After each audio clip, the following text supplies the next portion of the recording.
राधे राधे सभी को। शुक्रवार 27 फरवरी 2026 को पवित्र आमल की एकादशी है। आज हम बात करेंगे पवित्र आमल की एकादशी की, जो फाल्गुन मास के शुक्ल पक्ष में आने वाली अत्यंत शुभ और मोक्षदायिनी एकादशी मानी जाती है। कहा जाता है कि इस व्रत का फल 1000 गोदान के बराबर होता है और भगवान विष्णु स्वयं अपने भक्तों की रक्षा करते हैं। आइए श्रद्धा और भक्ति के साथ इसकी पावन कथा सुनते हैं। आमल की एकादशी व्रत कथा। मोक्ष देने वाला पवित्र व्रत। क्या आप जानते हैं कि केवल एक बार श्रद्धा से किया गया आमल की एकादशी व्रत जीवन बदल सकता है? यह व्रत 1000 गोदान के बराबर पुण्य देता है और स्वयं भगवान विष्णु की विशेष कृपा दिलाता है।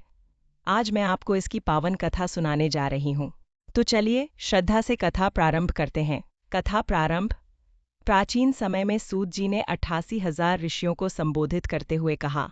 एक बार महान राजा मानधाता ने महर्षि वशिष्ठ जी से पूछा, हे गुरुदेव, ऐसा कौन सा व्रत है जिससे मनुष्य को मोक्ष की प्राप्ति हो? महर्षि वशिष्ठ जी बोले, हे राजन, फाल्गुन मास के शुक्ल पक्ष में आने वाली आमल की एकादशी सभी व्रतों में श्रेष्ठ है।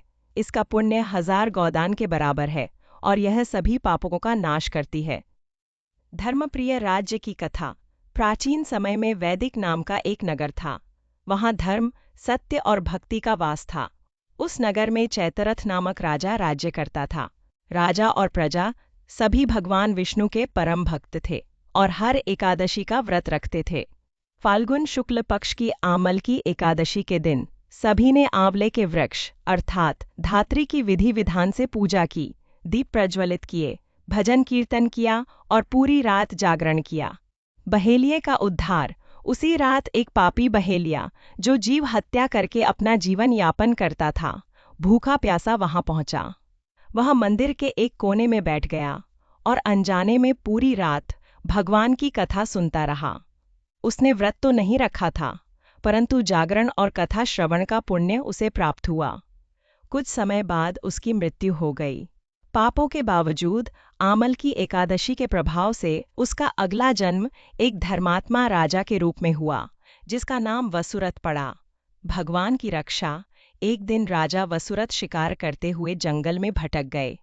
डाकुओं ने उन्हें घेर लिया और मारने का प्रयास किया, लेकिन आश्चर्य, उनके अस्त्र शस्त्र राजा को छूते ही निष्फल हो गए। तभी राजा के शरीर से एक दिव्य शक्ति प्रकट हुई और उसने उन डाकुओं का संहार कर दिया। उसी समय आकाशवाणी हुई, हे राजन, यह सब आमल की एकादशी व्रत के प्रभाव और भगवान विष्णु की कृपा से हुआ है। तब राजा समझ गए कि व्रत का पुण्य कभी व्यर्थ नहीं जाता। व्रत का महत्व। महर्षि वशिष्ठ जी बोले कि जो श्रद्धा और विश्वास से आमल की एकादशी का व्रत करता है, उसके पाप नष्ट होते हैं, संकट दूर होते हैं, कार्यों में सफलता मिलती है और अंत में भगवान विष्णु के धाम की प्राप्ति होती है। श्री गणेश जी की प्रेरणादायक कथा। एक गांव में एक अंधी वृद्धा रहती थी। वह प्रतिदिन श्रद्धा से भगवान गणेश की पूजा करती थी।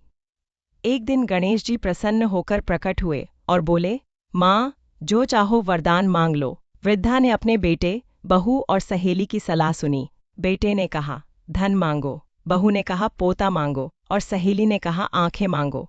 अगले दिन वृद्धा ने कहा, हे प्रभु, मुझे इतना वरदान दीजिए कि मैं अपने बड़े महल में सोने के पालने में अपने पोते को झूलते हुए देख सकूं। यह सुनकर गणेश जी मुस्कुराए, क्योंकि एक ही वरदान में धन, आंखें और पोता सब कुछ मिल गया। समापन। इसलिए कहा गया है कि श्रद्धा से किया गया व्रत कभी व्यर्थ नहीं जाता।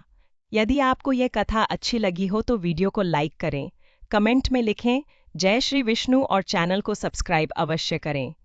राधे राधे।